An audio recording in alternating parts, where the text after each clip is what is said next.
Well, you know, watching the Olympics, I can't forget the moment when Jean-Luc Brassard came down and won that Olympic gold. Like, wow, it was so amazing. It was so inspiring as a kid. I had just joined the freestyle team, and at that moment I told my mom, that's what I want to do. I want to be an Olympian, and I want to do it in mogul skiing, you know, and here I am, you know, I am an Olympian, and I'm looking forward to 2010. It's amazing that it can spark from that moment. Just recently, out of Vancouver, and spoke to a bunch of us Olympians and former Olympians, not former Olympians, Olympians and potential Olympians, and his story about how he was paddling and dropped back to finish 8th, and then the next day, like 24 hours later, came to stand on the podium is right now my favorite Olympic moment. The triumph of courage over adversity, the ability to look into yourself and say, yeah, I am good enough, and to do that right in front of all of Canada is a remarkable thing. I just remember being inspired by watching the Canadian athletes compete at the Olympics, whether it was watching Donovan Bailey win or, you know, even Ben Johnson, just to see them try and strive for excellence. And I think kids, you don't have to tell them that that's what those athletes are doing. You can see it when you're a kid and you're watching the Olympics. You know that they're striving to be the best. My dad has a gold medal at the 1984 Olympics, so he was always a big part of my sport as a youth.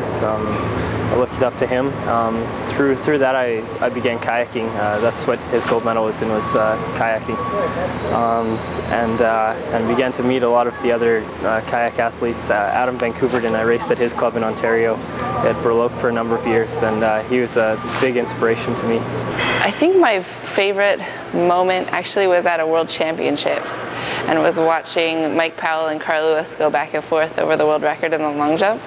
And I think it was a 91 World Champs, and more so than anything, that sticks out in my mind about just kind of like that competitive excellence and being at your best on a major stage. Well, I really liked in Beijing when Simon Whitfield won the silver, and I think my favorite part was just when he kept dropping off the pace, and you know, like you almost lost hope for a moment, and then he just kept coming back, and it really kind of made you believe that, you know, it's not over till it's over, and anything can happen when you put your mind to it.